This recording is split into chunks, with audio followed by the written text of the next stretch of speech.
Hello mga ka-YouTube! Panibagong araw, panibagong adventure na gagawin today kasama ang mga friendship kong naggala. So, it's October 11, 2024. Sa 6 years ko dito sa Hong Kong, ito na yung masasabi kong pinakamaaga akong early bird ako dito. 6:30 pa lang ng umaga, umalis na ako sa bahay.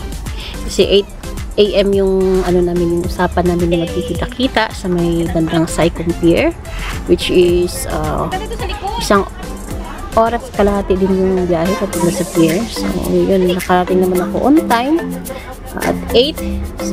Kami yung pinakamaagang dumating dito mga ka-YouTube. Kami yung unang pasahero kasi 8:30 yung first flight niya papuntang island. So papunta nga pala kami dito sa island, sa Half Moon Bay Island, kung saan mag-cave hunting kami. O mga ka-YouTube, mag-cave hunting kami today. Saan papasukin naman yung mga butas-butas sa gilid ng dagat. Yan ang gagawin namin mga ka-YouTube dito. So ayan, sa halagang $40 mga ka-YouTube, may ticket ka na para sa bangka. Sa bangka na maghahatid sa inyo sa isla. It takes 25 to 30 minutes bago makarating sa isla. Sa halagang $40, balikan na siya mga ka-YouTube. So yan, enjoy naman si Kunyang so far. Ito yung makikita mo sa paligiran, sa karagatan. Yan yung mga friendship kong gala. Sa likod ko, si Rhoda Grace, si Alma, si Daisy. So, nga po pala mga ka-YouTube, statutory holiday this araw na to. So, sa loob ng sa October, dalawang statutory holiday kami dito. So, ito pangalawa, it's a Friday. Statutory holiday. So, ito, umayak na. At na-miss ko rin po mga ka-YouTube itong ganitong adventure. Kasi matagal-tagal din ako na hindi nakapaganda adventure. So, today magko-coastering kami. Coastering means may baybay namin yung gilid ng pampang ng dagat, or either lalangoy kami sa tubig pag hindi namin mabaybay. Yan yung tinatawag na coastering mga ka-YouTube. So, ang tawianan nyo, gagawin pa namin mga akbang po. Yan, ganda po talaga. Yan yung parang taxi ng dagat mga ka-YouTube. Yan, babalik-balik ang tingin mga ka-YouTube. Ang naglilibot sa isla. Yan, ang ganda naman po mga ka-YouTube. Puro isla. Puro green na green mga ka-YouTube. So, ito yung sinakyan namin bangka, sakayan, na para makapunta kami sa isla ng Half Moon Bay. Kami po kayo sa Half Moon Bay kami pupunta. May beach din po dun mga ka-YouTube, pero hindi siya ganun kalaki. Pero hindi kami magbi-beach. Magka-hunting kami ng mga kuweba mga ka-YouTube. So, yan yung BFF ng si Kulot. Yan po talaga ang mga ka-YouTube. Nag-adventure ako pagkasama yan. Siya po yung matyaga mag-invite sa akin. So, go on the go, si Dora the Explorer. So, hindi ako nakontento dun sa gitna ng bangka. Talaga pumunta ako sa may unahan ng bangka mga ka-YouTube. Parang kitang-kita ko yung view. So, ang sulit naman mga ka-YouTube. Ang sobrang ganda ng kapaligiran mga ka-YouTube. Ito yung mga favorite kong ginagawa. Pagdating sa mga adventure na ganito, gusto ko yung may mga tubig, langoy, kasi hindi ako masyadong sa hiking na sobrang init mga ka-YouTube, nangihina ako. Pero pagdating sa mga tubig, yan, lumalakas ang mga ka-YouTube. May pagkasirena yata ako mga ka-YouTube. Kahit anong pagod pa yung mga ka-YouTube, kaya kapag nasa tubig. Pero pag hiking na mainit, hindi ko kaya. So, kabila kanan po din yung mga isla. Yung mga isla na yan mga ka-YouTube, may kanya-kanya din yan silang kung gusto mong pumunta dyan, yan. So, kami sa Half Moon Bay kami pupunta. Medyo matagal-tagal yung biyahe mga ka-YouTube. And then, sinabi ko, mga 25 to 30 minutes yung biyahe papunta sa Half Moon Bay. Mas maliit lang po yung Half Moon Bay Beach mga ka-YouTube kasi kaya mo siyang ikutin sa maghapon. Lakad lang, maliit lang po siya. So, kahit maliit man po yung Half Moon Bay mga ka-YouTube, sobrang sulit naman kasi ang ganda ng ganda ng nila, mga tanawin nila dito. Ayan, makatanaw na po dito mga ka-YouTube yung beach ng Half Moon. Yung ko ba mga ka-YouTube kung bakit tinawag nilang Half Moon itong beach na to. Sila lang nakakaalam mga ka-YouTube na lahat na kami dadaong dyan mga ka-YouTube. So, enjoy lang namin itong moment na to. So, spend kami dito ng 1 day in this island. Start kami ng 8:30, pasakay ng bangka, tapos ito na kami ngayon. After 30 minutes, charan, dito na kami sa laot, dito na kami sa may Pampang. Dito na kami sa Pampang ng Isla. Na island po yan mga ka-YouTube. Isang cute na island po mga ka-YouTube na napakaganda. Marami din po mga turistang pumupunta dito mga ka-YouTube. Punuan po talaga dito pagdating ng hapon. Since dumating kami dito ng 8:30, kami yung pinakaunang pasahero. Kami unang tourist dito ngayon. Siguro nasa 8 mga something quarter to 9. So kami pa lang po yung pinakauna dyan mga ka-YouTube. So, magugulat kayo mamaya pag-uwi namin. Punuan na po yan dyan mga YouTube. Hindi mamuhulog ang karayom na yung beach na yan. So, since kami nga yung nauna, yan. Balik-balik, pag-ulit na lang ako. So, yan yung mga ka-YouTube. Ang ganda po ng mga kuweba dyan. Yan. Yan, naalis na po yung sinakyan namin. Pabalik na po siya ng Pampang. Babalikan na lang po kami yan mga ka-YouTube mamayang hapon. So, yun. Back and forth po kasi mga ka-YouTube. Yung tanging way lang po na makarating sa isla na to ay sasakay ka ng bangka mga ka-YouTube. Bangka or basta hindi siya bangka mga ka-YouTube. Parang small ferry. Ganun kayo mga ka-YouTube. So, dito. Actually, pangalawang beses ko na nakapunta dito mga ka-YouTube. The first time I've been here is nag-ano lang kami, lagoon. Yes, may lagoon po dito, mga heart-shaped lagoon. But this time, nag-cave hunting naman kami dito. So, it's my second time to be here. Pwede pa ako nakaligo dyan sa small beach na yun mga ka-YouTube. Pero sobrang ganda naman kasi maputi yung sand. Maliit nga lang siya, cute. Ito yung pinamatawag kong pinaka-cute na beach dito sa Hong Kong. Maliit lang siya. Siguro kung hugis half moon siya. Ayan yung island. Nakita nyo yung island mga ka-YouTube na ano. Yan yung lilibutin namin mamaya mga ka-YouTube. Yan yung andyan yung mga tagiliran, yan yung mga kuweba, yan yung kukusterin namin, may konting cliff, may konting bangin-bangin, mga ka-YouTube. Kaya naman, carry bells ni Gino. So, dito na kami sa beach. Saan? Ayan, mag-warm up na kami dito sa beach. Picture. So, ayan na kami. Gora bells na. Keep na yung mga things namin kasi nga at pupunta na kami sa mga bato-batuhan. Then babaybayin na namin yung mga bato-batuhan. Hindi nga kami magsiswimming din na kayo sa beach na yan, kundi yung mga bato-batuhan. Ayan yung first island, yan yung first na cave na pinuntahan namin. Kita mo naman mga ka-YouTube. Hindi ko may papakita dito yung mga video mga ka-YouTube kasi sa part 2 ko na lang ilalagay kung paano namin nilangoy, paano kami nag-cliff. So, direct na lang po ito mga ka-YouTube kasi limitado lang po yung oras ko dito para mag-video. So, hindi ko nakuha ng tama eksena. Sana panoorin nyo hanggang sa part 2. Doon yung makikita mga ka-YouTube kung paano namin languyin itong lugar na ito mga ka-YouTube. Marating lang. So, ito na kami sa first cave. Elephant cave pala po ang pupuntahan namin mga ka-YouTube. Actually, mga 5 cave pinasok namin ito mga ka-YouTube. At sobrang mamamangha ka sa kagandahan mga ka-YouTube. Nilangoy lang po namin yan dyan. Enjoy naman kami. So, watch nyo po yung part 2 and part 3 mga ka-YouTube. Doon yung makikita kung paano nilang itong lugar na ito. Medyo dangerous at saka hindi safety. Pero usual lakasan lang talaga ng loob. Kasi malalaki po yung mga alon dyan mga ka-YouTube. Lalangoyin nyo yan mga ka-YouTube gamit lang yung bag na yan. Yung backpack na waterproof. Floaty. And marating lang po yung mga ka-YouTube. Bibihira lang po ang pumupunta dyan mga ka-YouTube. Gawa ng resking nga po. Pero pag nandyan ka naman, sobrang sulit sa ganda po mga ka-YouTube. Mamamangha ka talaga ng wonder of nature. Yung pangalawang step. Actually mga ka-YouTube, yung Apple Cave, 4 na kuweba po yun din mga ka-YouTube. Sobrang gagandahan. O, yan na kami.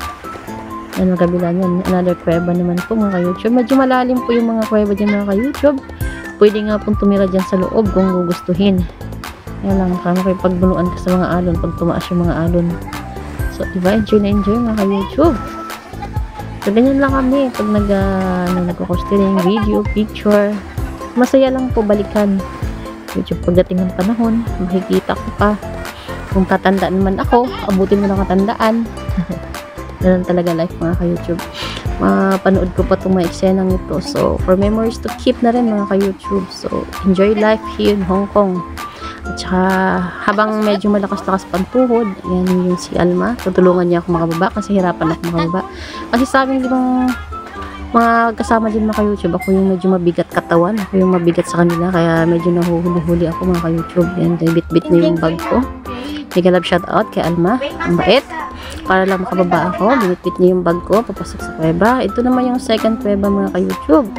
Diba, ang ganda. Pinasok namin sa loob, tapos sa loob nung nag-video, nag-picture. Ayan na, sila yung naunang mag-picture-picture. Mag-video. Ako, binibidyohan ko lang sila mga ka-YouTube. Kanya-kanya nga pala kaming gadget na hawak din mga ka-YouTube. Ako, cellphone lang, dalawang cellphone lang dala ko. Yung mga friend ko, may mga GoPro sila, may mga 360, so medyo high-tech po sa kanila. Gawa po namin dyan mga ka-YouTube is pasapasahan lang ng mga video after namin pagkatapos ng mag-adventure. So, ganoon lang po. Minsan, nakadepend lang din po ako sa kanila. Kasi mas maganda yung kuha sa kanila mga ka-YouTube kasi yung mga gadget nila medyo modern, no? Yung mga iPhone sa akin, Android lang. So, tiis lang mga ka-YouTube. So, one day, makabili din ako ng ganyang gadget in the future. Pag mahilig talaga sa mga adventure at saka malakas patuhod, why not mga ka-YouTube, diba? So, nakahiligan ko na lang po talaga ng ganito kasi yung video. Tsaka, upload na rin agad mga YouTube kasi mapupuno na yung memory ko. Ayan, si Gray. Siya naman daw ang pupunta doon sa bato. At mag-video. Ako ang video siya. Palit-palitan lang kami dyan mga ka-YouTube. Kung sino yung kung sinong more on talaga sila yung taga-picture kasi mas ma-high-tech yung mga phone nila. Ako, pasimpleng video lang ako mga ka-YouTube for my channel. So, may ma-upload ako pagkatapos ng adventure. So, mabilisan lang po kami dyan mga ka-YouTube kasi hindi pwede bagal-bagal. Kasi may oras kami na habol. So, around 5:30, kailangan makapalik na kami sa Pangpang para may hatid kami uli sa Saikong. So, kung pabagal-bagal ka mga ka-YouTube, maiwanan ka dyan sa isla, wala kang kasama, patay ka. So, kailangan mabilisan lang po ang kilos siya mga ka-YouTube. Pwedeng bagal-bagal para matapos at marami kang mapupuntahan na papasukan. So, so far mga ka-YouTube, medyo parang kami lang po muna yung mga nandyan na lakas loob na pumunta dyan. So, isa namin kasama dyan mga YouTube, nakapunta na daw siya dyan. So, siya yung pinaka-guide namin dyan. Medyo alam na yung way. Nakita mo yung mga YouTube, sa likod ko yung kuweba. Ayan yung Elephant Cave. Kung saan may 4 na kuweba. Yung first kuweba. Pasukin ko muna yung first kuweba. Malalalim po yung mga kuweba dyan mga YouTube. Tsaka kamangha yung mga transform, yung formation niya sa ilalim. Hindi ko na muna pasukin mga YouTube kasi papasukin ko isa-isa. May iwanan na ako. Ano na yung iba? Nag-video picture na. Talang ako. May bitit-bitit pang selfie stick. Yes, nagsi-selfie stick ako dyan mga ka-YouTube. Actually, yung selfie stick dyan ko lang magagamit sa pagka medyo tuyo mga ka-YouTube kasi mamaya paglalangan kami, tatago ko yung selfie stick kasi mahirap na, masisira ang selfie stick ko mga ka-YouTube. Hindi siya waterproof, hindi siya nasa water kaya masisira siya pag nilublog. So, yun lang ako mga ka-YouTube. Tago lang sa bag after. So, dito ako nakapagpaboy na makapag-selfie sticks. Yan. Para makuhanan ko yung 4 na kuweba dyan. Sobrang ganda mga ka-YouTube. Alam ko sa mga adventure lover lang makaka-relate sa ganitong mga adventure. So, sa mga tamad na mag-adventure, hindi nila ma-relate. So, thankful ako. Yan. Na pagbigyan ko yung gusto ko sa life. Gusto ko yung mga gawin adventurous po talaga akong pagkatawad mga ka-YouTube. So, gusto ko yung mga pinapahirapan sa sarili ko. Tapos, pag-uwi, aray-aray. Sakit sa likod, sakit sa katawan. At saka malalaba kasi ako mga ka-YouTube. Kaya medyo mabigat na yung katawan ko dyan mga ka-YouTube. So, yan, medyo malakas-lakas pa naman konti. Yan, gamitin sa enjoy lang namin dyan ng day mga ka-YouTube. Tingnan nyo naman, ang ganda ng view sa paligid. Ayan, tsaka yung medyo mababa yung alon, kaya hindi napasok sa mga kuweba. Kaya ayan, hindi nyo habol namin mga ka-YouTube. Yung time na yan, hindi masyado maalon. Ayan, another video sa another cave. Siguro mga pangatlong cave po ito mga ka-YouTube. Halos pare-pareho lang po itsura ng cave mga ka-YouTube sa video mo titingnan. Pero sa personal mga ka-YouTube, iba-iba po yung ganda niya. Iba-iba yung stock, parang sa loob ng pagkakahugis sa loob. Ang ganda mga ka-YouTube. Ito yata pinaka-adventure na ako nagawa mga ka-YouTube na ang gaganda ng mga kuweba. Ito na yun. At saka na marami kaming kuweba na pasukan. One kasi may mga ka-YouTube pag nag-cave hunting kami, isa dalawang kuweba lang pasukin namin. Pero dito napasobra na 5, na 6 pa yata. Kung sobrang ano. So the whole day ko pala namin spend dito. So, enjoy lang po. Medyo ano, kaya salamat sa mga kasugid kong tagapanood. Kasi yan po yung behind the scene namin mga ka-YouTube. Iba nag-video, yung siya naman nag-video, nag-picture. So, isa yan mga ka-YouTube. Para lang po kami nag-shooting ng mga ka-YouTube. Yan yung kita nung, yan yung elephant trunk. Elephant mga ka-YouTube. Hugis elephant naman po talaga siya mga ka-YouTube na bato. Kaya lang may mga ano siya. Kita niyo mga ka-YouTube, yung mga, yan yung mata niya. Yung mga kuweba, yan mga ka-YouTube. Yan yung pinasok namin mga kuweba. Kita niyo. Ang ganda, di ba mga ka-YouTube? Sobrang mamamangha ka talaga sa mga gawa ni Lord. Tsaka nature po talaga ito mga ka-YouTube. Walang halong chemical. Ito mga pinupuntahan namin. Nature po talaga yan. Tanging malalakas ng loob lang ang mga karating dyan. Yung walang takot makipagsagupa sa mga alon. Tsaka syempre marunong lumangoy. Kasi pag hindi ka marunong lumangoy mga ka-YouTube, huwag mo nang asahan. Yung mga bangka pala kung nakikita dyan mga ka-YouTube, mga ano yan sila ng mga tourist din po sila mga ka-YouTube. Sightseeing lang. Hindi naman nila mapupuntahan. Hindi lang sa gilid para makita yung kuweba. Unlike po kasi sa amin mga ka-YouTube, talagang pinupuntahan namin yung suong ng mga kuweba. Kita yung personal. Sa kanila, nila sa gilid habang nakasakay sa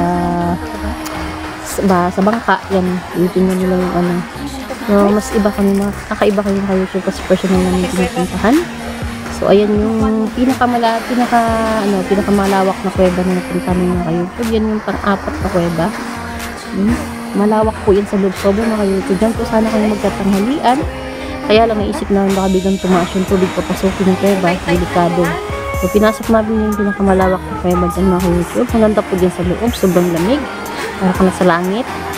Yung pinakalawak na kuweba mga ka-YouTube. Ang gaganda. Sobra talaga mga ka-YouTube mga haka. Ay, naku. Grabe. Parang sa panaginip ko lang pinakita mga ganito ng mga ka-YouTube. Di ko akalain na makikita ko sa personal na experience ko sa personal mga ganitong klaseng adventure. Nawa mga ka-YouTube kayo mga nanonood ng adventure na gawa nyo din to someday. Huwag lang tumigil sa pangarap. Saka ibigay mo Lord sa inyo sa ambulang. Gaya ko mga ka-YouTube, hindi ko naman nakalain na gawa sa ganitong adventure. Yung mga gusto ko. So, pagtanda ko mga ka-YouTube, may babalikan akong panuorin. So, sinishare ko lang din po sa inyo. Yan. Pag nag-high tide po kasi dyan mga ka-YouTube, pumapasok yung tubig sa loob. So, medyo dangerous po siya. So, hindi kami siguro nag-stay lang kami dyan mga kalahating oras. Nag-video ko. Sobrang lawak po kasi nang sa lalim mga ka-YouTube. Tsaka ganda po ng rock formation dyan sa loob mga ka-YouTube. Tsaka may mga pumapatak-patak na tubig. Diba? Sobrang hangin. Tsaka wala din pong signal sa loob na yung mga YouTube. Kasi nailalim ka ng mga bato-bato mga ka-YouTube. So, hindi naman po siya delikado mga ka-YouTube. Wala naman po kami nakikitang dragon, mga ahas, or ano pang mga nakaka-harm sa mga tao. So, typical na nature lang po talaga mga ka-YouTube. So, maganda. Masasabi ko talaga this is the best adventure I've ever had mga ka-YouTube. So, thank you sa mga magtapos nito mga video nito. Good mega love shout out to all of you. Gusto ko lang mag-thank you sa mga friend kong si Lay, si Alma, si Gray, and si Grace. Thank you sa the day. Naging successful yung araw na ito. Naging safe. Ayan yung pang 5 mga ka-YouTube, mga 5 kuweba. Kita mo naman mga ka-YouTube, sobrang ganda. Ito yung pinakamataas na yung taas na arko na panglimang ayan, yung hinahawakan ko na yan mga ka-YouTube. Parang yung kinakain ng mga alimasag mga ka-YouTube. Yan. Tapos may nakita kami dyan na sea cucumber na malaki. Nagtakot sila, parang malaking bunta siya mga ka-YouTube, malambot para sa si sea cucumber po siya mga ka-YouTube. So ayan yung mga kaloob-looban ng kuweba. Ito kasi yung pinakamalawak. Ay, hindi ito pinakamalawak. Ito pala yung maganda rin siya. Yung rock formation. So marami kasi dyan mga ka-YouTube. Mga 6 yatang kuweba pinasok naman. Iba-iba yung itsura. Iba-iba yung ganda nila. So lucky to say na napuntahan ko sila once in my lifetime. Kasi hindi na mauulit. So keep yung treasure ko yung memory I have here in this place. Half Moon Bay. thankful ako kay Lord na binigyan niya ako ng chance na makapunta at makasama sa mga ganitong mga adventure. Love pa rin ako ni Lord. Binibigyan niya ang hilig ko. Tingnan mo yung mga ka-YouTube. Sa loob ng ano na yan, madulas po yung mga YouTube hinawakan. Pumasok kami sa loob ng kuweba na yan. So, ito na mga ka-YouTube. Ito yung part na last na kuweba. Yung pinaka-last na kuweba, pang-anim na kuweba. Cute lang po siya mga ka-YouTube. Ito yung mga cute, pinakadulo, pinakahuli. So, dito na kami. Back to reality na kayo ka-YouTube kasi medyo hapon na. So, hindi pa pala, nagpunta pa kami dyan, dumaan lang po kami ulit dyan mga ka-YouTube kasi doon sa unahan, pupuntan pa namin ulit yung lagoon. Pero pagdating sa lagoon, mga lubat na yung phone namin, so wala na kami mga video doon. So, dito pala, yung pabalikan, pero hindi pa kami ulit dyan mga ka-YouTube. So, bandang mga 3:30 ng hapon na po yan dyan, natapos namin yung cave hunting. Naman, tapusin namin yung oras namin ng 5:30, pupunta kami sa lagoon. So, kita mo yan mga ka-YouTube, nung una wala kaming nakitang tao, ngayon puno na po siya. Ayan, pauwi na kami. Galing na kami yung lagoon mga ka-YouTube. Hindi ko na nabidyohan yung sa lagoon kasi nga wala na, empty battery na. Hapon na. So, 5:30 na ng hapon dyan, uwi na. Sunset sightseeing naman po mga ka-YouTube. Well, nasa sakayan ka. Sa bangka ka. Kita mo yung mga YouTube. Ang ganda po ng sunset dito, pauwi na. So, yun lang po mga ka-YouTube. See you next vlog. Bye-bye. God bless everyone and thank you for your support. Please don't forget to like, subscribe, share, and comment. And hit the notification bell para updated ka sa aking mga gagawin pang susunod adventure. God bless po everyone. See you next vlog. Bye-bye. Love you all.